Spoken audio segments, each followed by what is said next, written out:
com a sua fé cristã e com o que o senhor pediu, que o senhor teve uma intenção. O senhor falou, eu quero que você fale sobre o empreendedorismo cristão à frente da comunidade árabe aberta.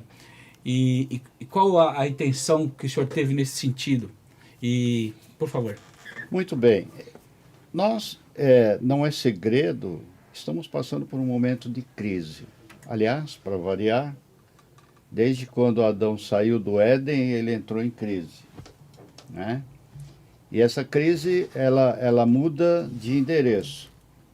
Muda o clima, muda a região, mas a crise é a mesma. E ela tem um nome: ausência de Deus. Quando você se separa de Deus, automaticamente você entra em crise. Mas você precisa sobreviver. E as pessoas inventam todos os meios para sobreviver, né?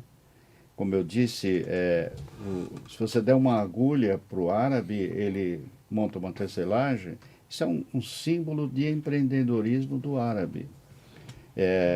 O árabe chega no país como refugiado, mas você jamais verá um árabe na calçada. Ele busca uma atividade. Outros árabes o recebem.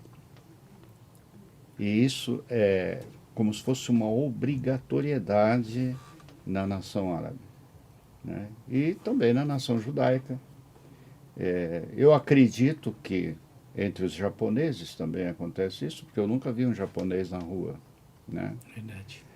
Então, só citando algumas, né? Vocês vão falar assim, eu também nunca vi um alemão na rua. É lógico, eu estou citando algumas. Estou citando as que eu conheço, né? Sim. Eu tenho uma sobrinha casada com um japonês, então eu sei como que é a filosofia dos japoneses. Perfeito. Estou na comunidade árabe há 18 anos, então ali eu aprendi muita coisa, inclusive a ser eu mesmo. Eu descobri que eu era eu. Muito bem. E que Deus está acima de mim, mas para Ele eu sou muito importante.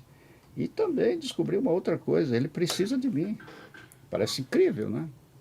Como é que Deus precisa de você?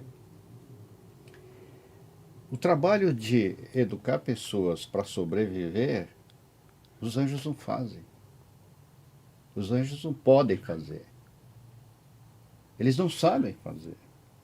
O anjo não extrai dente. O anjo não faz publicidade. O anjo não negocia, né? Não faz intercâmbio de produtos. Trabalhei na Caterpillar e eu negociava com os maiores fabricantes que forneciam para a Caterpillar.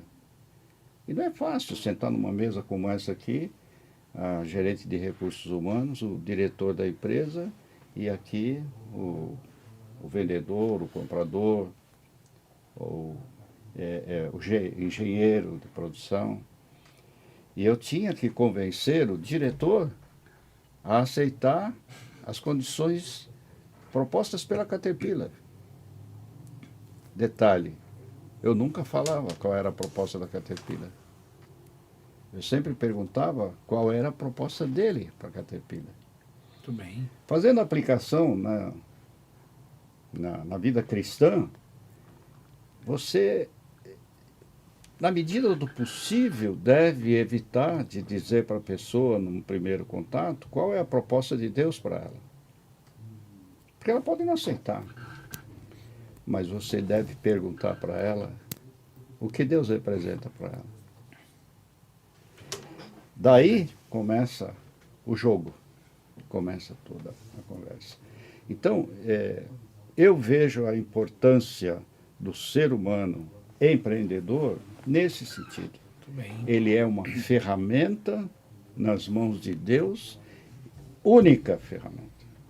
Deus não pode usar o anjo.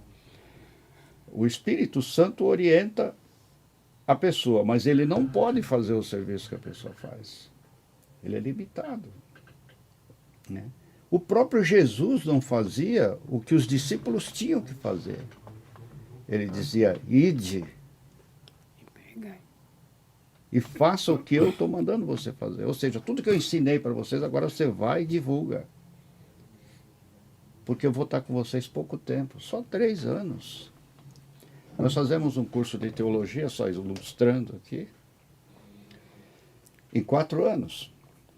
São mais de 10 horas de estudo teológico concentrado dentro de uma universidade, a maior do Brasil, não sei se é a maior da América Latina, né? O UNASP, doutores que dão a aula. E quando você se forma, você fala, e agora? Tem um livro até interessante, né? E agora? E aí você, quando é ordenado pastor, é dado um distrito para você, aí você se torna pastor. Sim. Que aí te dá um grupo de ovelhas. A partir dali. Muito bem. E aí começa a sua atividade, eu diria, empresarial. Sim, Porque você precisa vender a imagem de Deus para as pessoas. E qual é a maior publicidade que você pode fazer? Qual é a melhor forma de apresentar esse Deus para as pessoas? Testemunha. Falando, testemunho grande. Deus te Testemunha. abençoe. Você tem que viver aquilo que você aprendeu lá na faculdade. Do contrário, você não vai ser pastor, você vai ser teólogo.